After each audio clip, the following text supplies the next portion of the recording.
પારડીમાં ભાજપનો પ્રચંડ વિજય હુંકાર, કોંગ્રેસ અને આપના સુપડા સાફ, તમામ બેઠકો પર લહેરાયો કેસરીયો.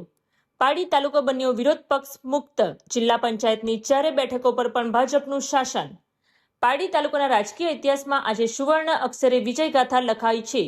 ડીસીયુ હાઈસ્કૂલ ખાતે યોજાયેલી મત ગણતરીમાં જનતાએ વિરોધ પક્ષોને સદંતર નકારી કાઢ્યા છે. આ ચૂંટણીમાં માત્ર કોંગ્રેસ જ નહીં પરંતુ આમ આદમી પાર્ટીએ પણ અનેક બેઠકો પર નસીબ અજમાવ્યું હતું, પરંતુ ભાજપના વિજયી વંટોળ સામે કોંગ્રેસ કે આપ કોઈ પણ પોતાનું ખાતું ખોલાવી શક્યું નથી.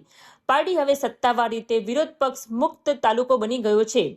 વિજેતા ઉમેદવારોની જાહેરાત થતાં જ કેસરીયો માહોલ છવાઈ ગયો હતો, જેમાં અંબાજ બેઠક પરથી તેજસ્વીબેન આહિર અને આમરીથી કીર્તિબેન પટેલ, બાલદામાં ભવદીપભાઈ પટેલ, ડુમલાવમાં હિરણભાઈ પટેલ અને ડુંગરીમાં મહેન્દ્રભાઈ પટેલ, ગોઈમામાં સેજલબેન નાયકા, કોલ્લકમાં હેમલતાબેન ટંડેલ, મોતીવાડામાં જીતેન્દ્રકુમાર પટેલ અને નાના વાઘછીપામાં કિન્નરીબેન પટેલ, ઓરવાડમાં મનીષ પટેલ, પલસાણામાં હેમંતકુમાર નાયકા, પંચલાઈમાં પૂજાબેન પટેલ અને પરિયામાં નયનભાઈ દેસાઈ, પરવાસામાં દક્ષાબેન પટેલ, રેટલાવમાં ભાવનાબેન પટેલ અને રોહિણામાં શૈલેષભાઈ પટેલ, સોનવાડામાં જસોદાબેન પટેલ, સુકેશમાં અજયભાઈ પટેલ, ટુકવાડામાં પ્રિયાબેન પટેલ અને ઉદવાડામાં અપેક્ષાબેન પટેલ, ઉમરસાડી 1માં હિતેન્દ્રકુમાર ટંડેલ અને ઉમરસાડી 2માં મુકેશભાઈ હળપતિએ ભવ્ય જીત નોંધાવી છે. તાલુકાની સાથે જિલ્લા પંચાયતની 4 બેઠકો પર પણ ભાજપે કબજો જમાવ્યો છે, જેમાં પરિયા સીટ પર અદિતિબેન પટેલ, સુકેશ બેઠક પર નરેશભાઈ પટેલ, ટુકવાડામાં સોનલબેન પટેલ અને ઉમરસાડી 34 બેઠક પર પ્રજ્ઞેશભાઈ પટેલે પ્રચંડ બહુમતી સાથે વિજય મેળવી વિરોધીઓના સુપડા સાફ કરી દીધા છે. આ ઐતિહાસિક સફળતાને વધાવતા નાણામંત્રી કનુભાઈ દેસાઈએ જણાવ્યું કે આ જીત કાર્યકર્તાઓની રાત દિવસની મહેનત અને વડાપ્રધાન નરેન્દ્રભાઈ મોદીના નેતૃત્વમાં જનતાના અતૂટ વિશ્વાસનું પરિણામ છે.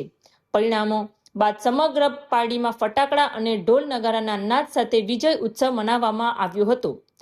પારડીના આ પ્રચંડ જનાદેશ બાદ ચૂંટાયેલા પ્રતિનિધિઓ માટે હવે જનતાની અપેક્ષાઓ પર ખરા ઉતરવાનો પડકાર છે.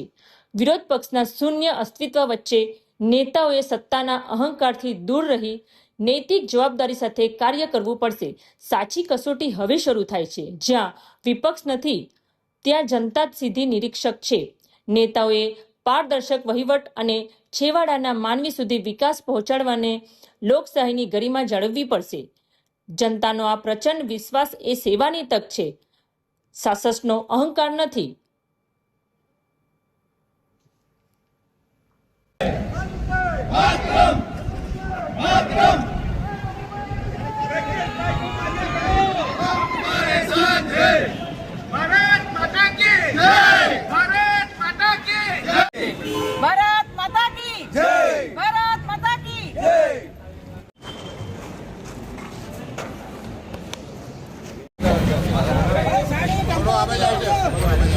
પારડી તાલુકા પંચાયતની 22 બેઠકો છે. 22 બેઠકો ભારતીય જનતા પાર્ટીએ કબજી કરી છે અને એમાં આવતી 4 જિલ્લા પંચાયત બેઠકો પર પણ ભારતીય જનતા પાર્ટીનો ભવ્ય વિજય થયો છે.